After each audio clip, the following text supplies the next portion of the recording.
Talin with the Golden Brush, and my guest today is Mark Jacobs. How you doing? Hey Mark, Hello, thanks for doing this for me. Thanks for having me. Yes.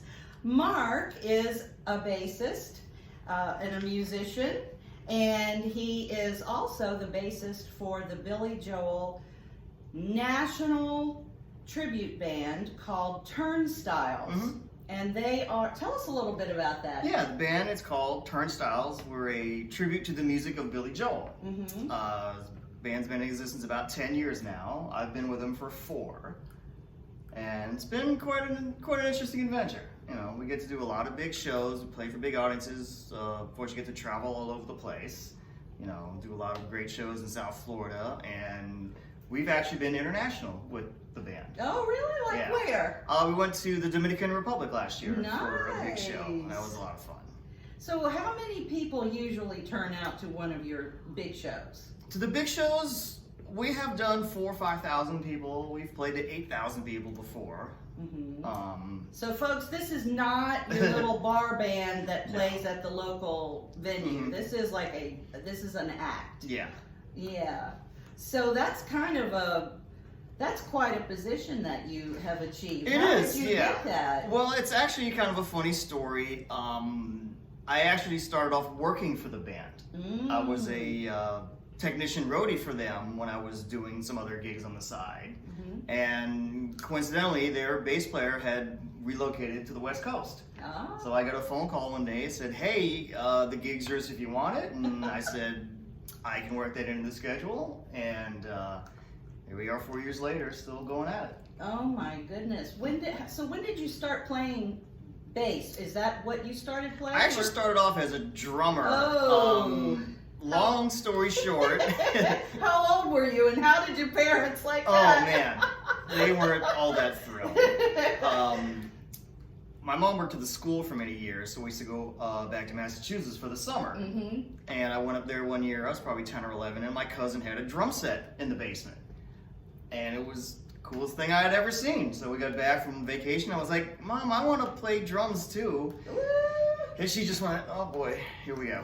So I started playing drums, and I was in the drum line all through high school. And at some point, I was about 16 or 17, and I couldn't afford a drum set, couldn't tow one around. So I'm like, ooh, let me maybe try to play bass a little bit, you know.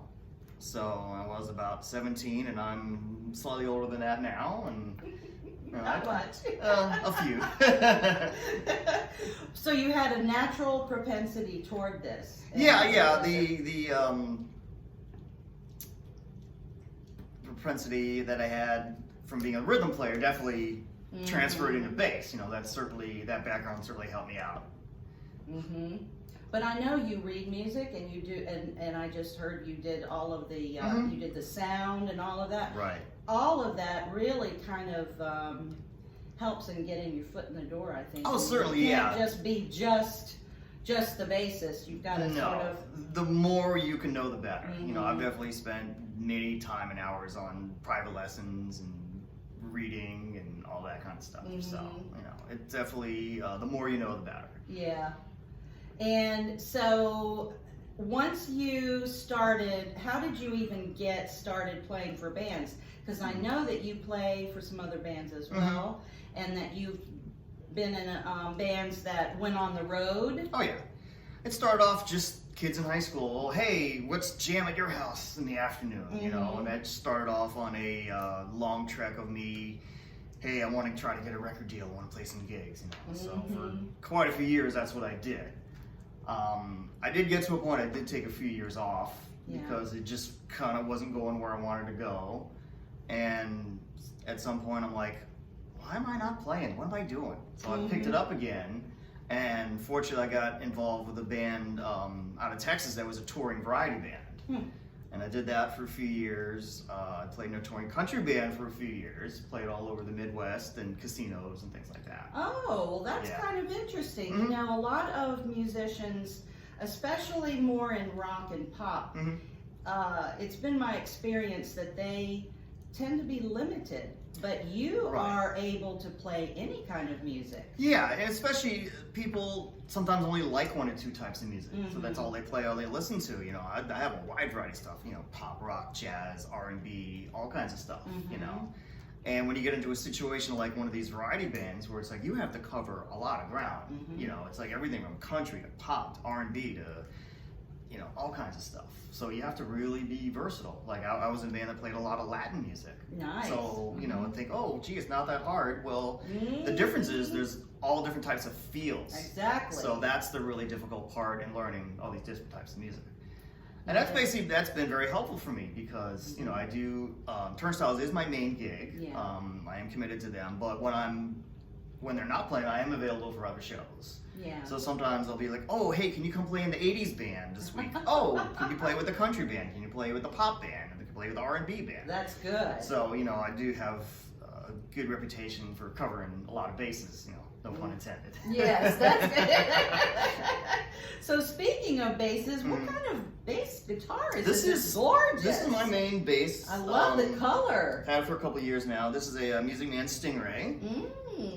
Nicknamed Blue Thunder for obvious reasons. Oh. This is a 5-string bass, which a lot of people have gotten into these days. When pop music started coming around in the 80s where it was a lot more keyboard oriented, so you weren't stuck in a certain tuning. So they started having a lot of lower notes, so that's when they invented the 5-string bass. And it's also great when you're playing in several other bands that want to transpose a song. Sometimes the singer can't hit those notes, so I'm able to transpose a lot easier rather than retuning or learning other things. That's a real gift and a skill. That's hard to do. Yeah. Transposing is not something I'm fond of doing on the piano. Yeah, and sometimes you'd be like, okay, we're ready, 1, 2, oh, it's in D. Okay. So, you know, thanks for telling me. Which brings me to a point. I think I mentioned it in another video, but my mentor, when I was beginning seriously to learn art, talked about it doesn't matter what style it is, it doesn't matter what genre, anything else, but you have to, and I always associate everything to music, if you know how to read the notes, you can play any kind of music at all. Definitely. And it's the same with art. I know that I'm gonna probably get a bunch of bad comments here, but art is really not that subjective. People like to say that. Yes. But there are some rules and some basics and some foundations that you have to know. And it's just like that with your music, and that is why you are able to play in all of these different bands, and why you are popular with different bands. Yeah, because you can just jump right in. Oh yeah, I have played with bands with like no rehearsal, 2 days notice. Oh, here's the set list. Okay. And that's a real. Got it. Okay. But that is from practice. Yeah, that's thousands of hours of practice, having a good ear. You know, I like to think I do okay. I hate to demystify it, but music, painting, I don't care, whatever it is that you do, you have to do it. You have to practice. Yes. It can't just be, oh, I don't feel like it today, or oh, today I feel airy-fairy. Right. No, you got to get down to the nitty-gritty, and you have to know how to read the music, all about the timing, all about how, and with what you do, it's not even just knowing music. You've got to know a lot about technical things, electronical things, which I don't know anything about. He had to help me set up my phone camera today because another one of my talents. I'm good with the gadgets. I'm always, oh, hey, my thing's not working. Can you help? You know, so I do contribute a lot. You have to know a lot about a lot of different things. It helps you in your success in your creative endeavors. Definitely. Yes. So is there anything else you'd like to play for us today? Just maybe a snippet of something? Before we say goodbye? Yeah, I can probably play a couple little things here. Okay, well play a little something for us.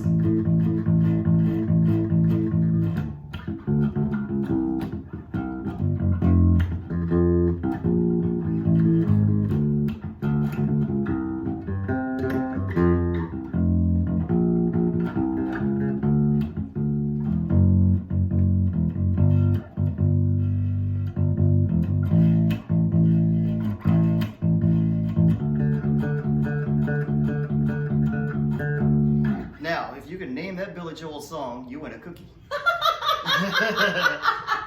I'm not going to say, so you will have to leave a comment, and if you guess it, maybe we will send a little something. You never know. Yeah. Something. It won't be big.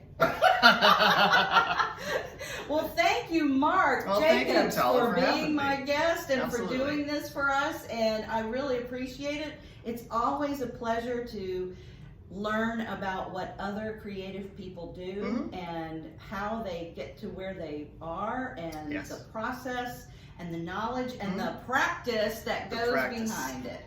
So I am Talin with the Golden Brush, and I will see you soon.